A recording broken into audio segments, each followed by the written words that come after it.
Attorney General Pam Bondi is being accused of, well, turning into a liberal. A lot of conservatives are really upset with her because she's saying that she's going to go after hate speech, which is something that we kept hearing from Democrats and the left for years and years, ever since Donald Trump, his election in 2016. What did we hear from the left over and over? We're going to go after hate speech. This is what's called hate speech is the problem. Hate speech, hate speech. And now Pam Bondi is actually saying that she is going to be going after hate speech. There's free speech and then there's hate speech. And there is no place, especially now, especially after what happened to Charlie in our society. Do you see more law enforcement going after these groups who are using hate speech and putting cuffs on people so we show them that some action is better than no action? We will absolutely target you, go after you if you are targeting anyone with hate speech, anything. And that's across the aisle. Have you ever checked the ingredients in your toothpaste? Most toothpastes are on the market are filled with harsh chemicals and additives like triclosan, sulfates, titanium dioxide, which can pose risks with long-term use.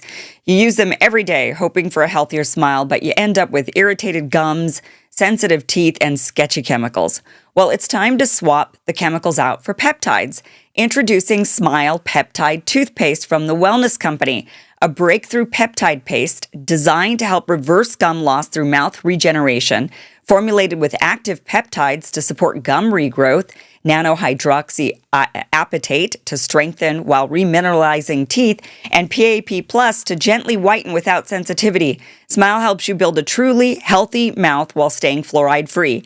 Ready to make the switch? Get 15% off plus free shipping. Head to twc.health/Kim and use code Kim to take action today for a healthier tomorrow.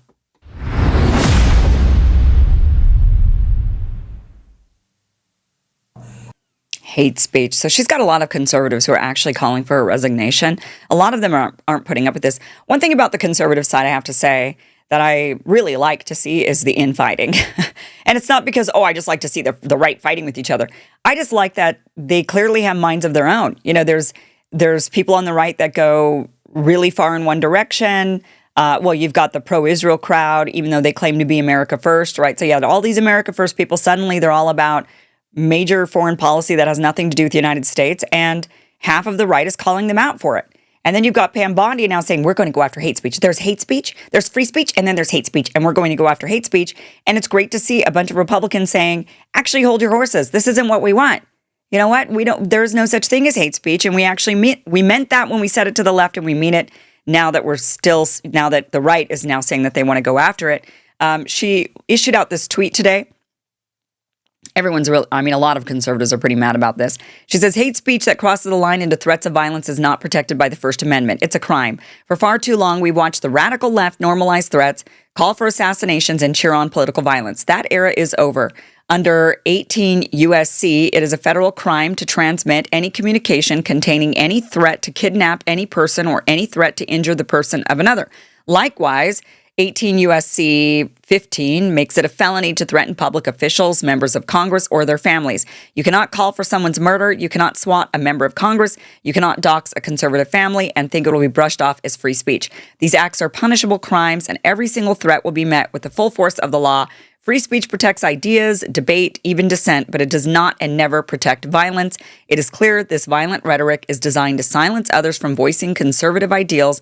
We will never be silenced, not for our families, not for our freedoms, and never for Charlie. His legacy will not be erased by fear or intimidation. It's interesting. I mean, I think the right, I think the right is going to start using Charlie a lot. I think they're going to invoke him a lot. I think it's going to be like a George Floyd. I think it's going to be like that. Now, what a lot of conservatives are saying is, yeah, but at least the Charlie people aren't going in the streets and, tearing things up and rioting and starting all these protests, and everything's been really peaceful. And that is true. But it doesn't, because Charlie's not like George Floyd. It's a bit of a different situation. But I will say, I think that the using of his death for political gain will be used often by the right. They'll invoke his name often in order to, try to do things that Charlie Kirk himself probably would have been really against, including the concept of hate speech. I don't think Charlie actually believed that there was a concept of hate speech. He just called it speech and said, yeah, if you commit crime and you do things that are against the law, then that's against the law. And that's what people are pointing at with Pam Bondi, saying, okay, Pam, right, things like threatening to kidnap and doing all of these various different threats that you talk about, that's not hate speech. That's just stuff that's against the law. So stop using the term hate speech. But she's doing it. Anyway, let me just show you some of the people that are pretty against what she's saying. Here's Matt Walsh even saying that he is not in favor. He says, get rid of her today. I mean, this is Matt Walsh. He's like an ultra-conservative guy. Get rid of her today. This is insane. Conservatives have fought for decades for the right to refuse service to anyone. We won that fight. Now Pam Bondi wants to roll it back for no reason. So what he's talking about is, let me just play this video for you. This is Pam Bondi talking about horrific. Businesses. It's free speech, but you shouldn't be employed anywhere if you're going to say that. And employers, you have an obligation to get rid of people. You need to look at people who are saying horrible things, and they shouldn't be working with you. Businesses cannot discriminate. If you want to go in and print posters with Charlie's pictures on them for a vigil, you have to let them do that. We can prosecute you for that. I have Harmeet Dillon right now in our civil rights unit looking at that. Immediately that Office Depot had done that. We're looking at that. So that is what's pissing off conservatives as well. So not only is she saying we're going to go after hate speech, which is something that conservatives were fighting against liberals for, but now she's saying Office Depot should be printing posters. They do not have the right. She's saying businesses do not have the right to refuse service. But this is something that conservatives have actually been fighting for, the ability for businesses to refuse service when it's something they don't agree with or they don't believe in. So there's actually a lot of conservatives who are holding pretty consistent arguments on this. They're obviously they loved Charlie Kirk. They're supportive of him and his ideas and whatnot, and they don't like having people refuse to print posters of Charlie Kirk for a vigil. But those conservatives also fought for the right for businesses to refuse service, and it's up to the business to do what the business wants. And so Pam Bondi is now saying, no, we're actually looking into this. We're actually going to prevent businesses from being able to do that. And all of this will backfire. I mean, anytime the state does anything, the other side gets to wield the tool. And that is what Pam Bondi with this hate speech and now saying that they're going to go after businesses that don't do what they want, that businesses that refuse service. Well, that'll turn around to the other side too. It always does. So she's getting a lot of heat on this. Thomas Massey also responded to this saying, hate speech is a term used by those in power to describe thoughts they don't want spoken. It's antithetical to the First Amendment. Glenn Beck also talked about this, saying there's no such thing as hate speech. There is speech that leads directly to violence, and that has to be stopped. But punishing hate speech is how you end up like England. And he tweeted that out today. So a lot of conservatives are against what Pam Bondi is saying, except for one conservative. But is he a conservative? Is he? Here's what Donald Trump has to say. And what do you think Pam Bondi is saying? She's going to go after hate speech. Is that, a lot of your allies say hate speech is free speech. I should probably go after people like you because you treat me so unfairly. It's hate. You have a lot of hate in your heart. Maybe they'll come after ABC. Well, ABC paid me $16 million recently for a form of hate speech, right? Your company paid me $16 million for a form of hate speech. So maybe they'll have to go after you. I don't even know what he's talking about. But by the way, we cleaned up, AI is kind of amazing. There was a lot of helicopter background noise, and we were able to get rid of it. That is what he says. So it sounds, if you think, well, that doesn't sound quite right, you're right, it doesn't. It's AI enhanced so that you don't have to hear the big chopper. But that is the I don't know what he's talking about with the $16 million that they paid him for hate speech. But here's Donald Trump saying, oh yeah, well, we're going to go after hate speech. We're going to go after you because you guys have been really unkind to me. And that's exactly what Thomas Massey and Glenn Beck are saying, is that, going back to Thomas Massey's tweet, hate speech is a term used by those in power to describe thoughts they don't want spoken. And it's antithetical to the First Amendment. But you've got Pam Bondi, who is the Attorney General under Donald Trump. And you think she's coming up with these ideas on her own? Or do you think the Trump administration is actually directing her to do this? Because then you have Donald Trump when he's asked about hate speech and he's like, yeah, it's all the stuff you say about me. This is going to be a crackdown on our First Amendment rights, on free speech. This is how, but there's at least a lot of conservatives who are pushing back on this and saying, no, we don't like this. And actually you should get rid of Pam Bondi. Pam Bondi then clarifies, because she's getting a lot of heat from the right, and she clarifies hate speech won't be prosecuted. You're damn right it won't be. lady, you should be allowed to hate whoever you want. And this is the problem that I don't like about the current cancel culture going on from the right. And then you have, Matt Walsh again, the prominent conservative, saying, get rid of Pam Bondi because he's claiming like, we fought for the right for businesses to refuse service. So if the left wants to refuse service from us, then they have to be able to. So he sounds like he's being consistent and fair and like he's a even-handed person, but he's totally not. He then comes out with a piece today talking about the reason why cancel culture on the right is totally different than cancel culture on the left, acting like it's better when the right does it because the right has good reasons for cancel culture. This is literally what his argument was. The right has good reasons for cancel culture. The left doesn't. So therefore, it is better when the right does cancel culture. And he got eviscerated in his comment section for that because it is so hypocritical. And luckily, there are people on the right that do not like hypocrisy. And they point it out when they see it. So many on the right pointed out to Pam Bondi and said, hey, hypocrite, we weren't for this when the left did it. And so let's not be like them.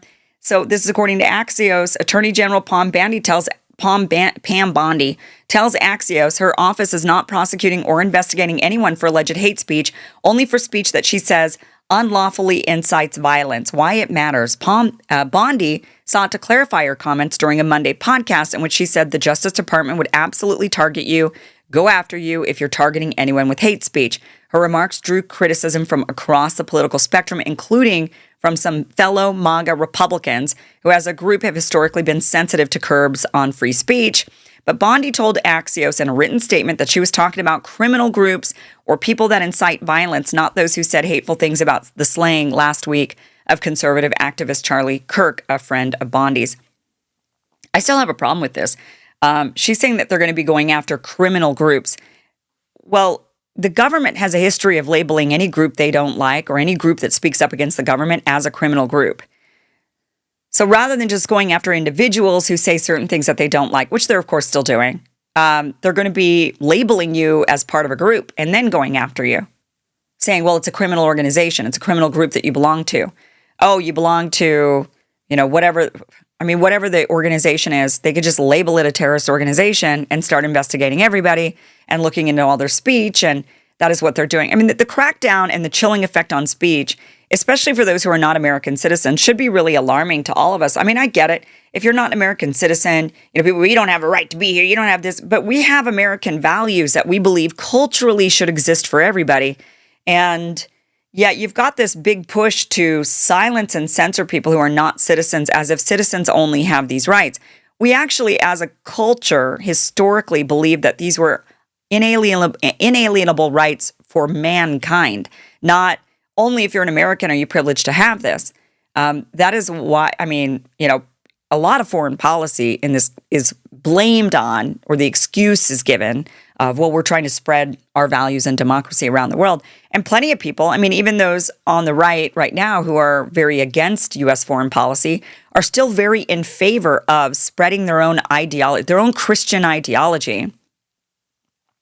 And so you have to ask them, those who believe, well, you don't get these rights if you're not an American citizen, which is actually, like I said, antithetical to the whole belief that these are inalienable human rights. Asking the Christians, well, are you only afforded the blessings? Are you only a child of God if you're sworn as a Christian? If you've been baptized, is that the only way that you're a child of God? Or is everybody a child of God? No matter what, is that it's just part of the human condition? If you're a Christian, that's what you should believe. But, this whole idea of, well, no, you have to be baptized in, or, an actual citizen in order to have these rights, just doesn't really make sense to me. But the administration is totally going after people who are not citizens, giving them a chilling effect, making it very clear to people across the world that they're not allowed to have free speech.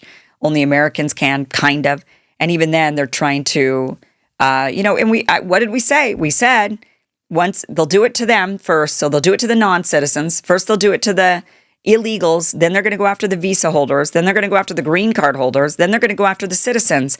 And people think, oh, no, that would never happen. But they just recently tried to do that. They literally tried to bake into law that the U.S. government, the State Department, can revoke your passport as a U.S. citizen if you speak up against the state of Israel or if you say things they don't like. So we have to be careful when we say foreigners they're not afforded these rights, because eventually that logic will slip down to you. And that's what's happened time and time again, and it's happened again now. And same thing with hate speech. You might say, well, certain people are not allowed to say certain things. Okay, well, eventually that certain person's going to be you.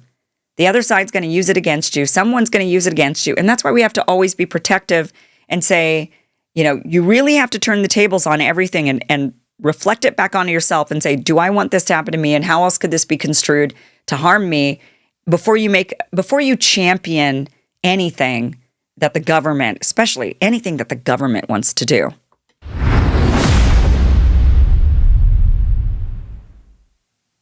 Thank you for watching this clip from the full Kim Iverson Show, which you can catch Monday through Friday, 2 p.m. Pacific, 5 p.m. Eastern at KimIversonShow.com. It is free for you to watch. Again, 2 p.m. Pacific, 5 p.m. Eastern, KimIversonShow.com. See you there.